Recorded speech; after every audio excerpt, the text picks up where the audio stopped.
CRY1AC आणि CYR1AB हे दोन प्रथिनाच्या कमतरतेमुळे बीटी कॉटन हे निरस्त झाले असून सेंद्रिय बोंडअळीला या ठिकाणी प्रतिकार करत नाहीये।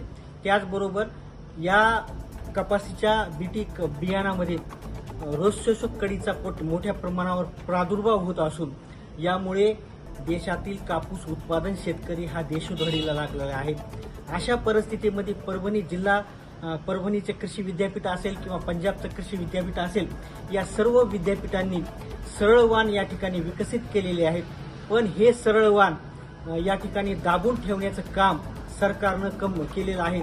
आमचा या ठिकाणी सरकारला प्रश्न आहे की मान्सोंटो कंपनी असेल किंवा सिजेंटा कंपनी असेल, या कंपन्यांची दलाली करण्याचं काम या ठिकाणच्या सरकारनं या कृषी मंत्र्यांना सोडून द्यावं आणि शेतकऱ्यांना परभणी कृषी विद्यापीठाने उपलब्ध करून दिलेले सरळ वाणाचे बियाणे उपलब्ध करून द्यावे, जेणेकरून या ठिकाणच्या शेतकऱ्यांना दरवर्षी बियाणे बदलण्याचं या ठिकाणी काम पडणार नाही। याचबरोबर हे सर्व बियाणे रस शोषक किडींना प्रतिकारक असून यामुळे चांगल्या प्रकारचं उत्पादन आणि शेतकऱ्याचा उत्पादन खर्च कमी होणार असून या ठिकाणच्या शेतकऱ्यांना ही गोष्ट दिलासादायक आहे।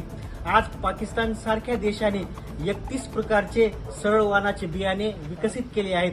चायनाने सुद्धा जे अमेरिकेवरचं परावलंबन आहे त्याला बाजूला सारून स्वतःचे बियाणे विकसित केले आहेत।